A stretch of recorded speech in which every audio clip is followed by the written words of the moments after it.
केंद्रीय खेल मंत्रालय संचालित माय भारत संस्था द्वारा नशा मुक्त भारत शपथ कार्यक्रम योजायो। મળતી માહિતી મુજબ સંજેલી તાલુકામાં શ્રી સરદારસિંહ મા અને ઉચ્ચ મા કન્યા વિદ્યાલય સંજેલી ખાતે કેન્દ્ર સરકાર યુવા અને ખેલ મંત્રાલય સંચાલિત મેરા યુવા ભારત સંસ્થા દાહોદ દ્વારા નશા મુક્ત ભારત અભિયાન વિશે કાર્યક્રમ યોજવામાં આવ્યો હતો। આ કાર્યક્રમમાં રાષ્ટ્રીય સેવાકર્મી જયપાલ ડામોર અને મનીષાબેન સંગાડા દ્વારા શાળાના વિદ્યાર્થીઓને નશા મુક્તિ વિશે સમજ આપવામાં આવી હતી અને શપથ લેવડાવ્યા હતા।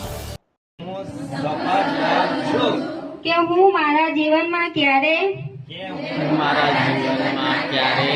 કોઈ પણ પ્રકારની તમાકુ પ્રોડક્ટનું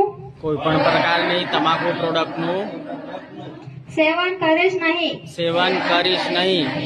હું મારા પરિવાર સભ્યો મિત્રો તથા પરિચિતોને પણ તમાકુ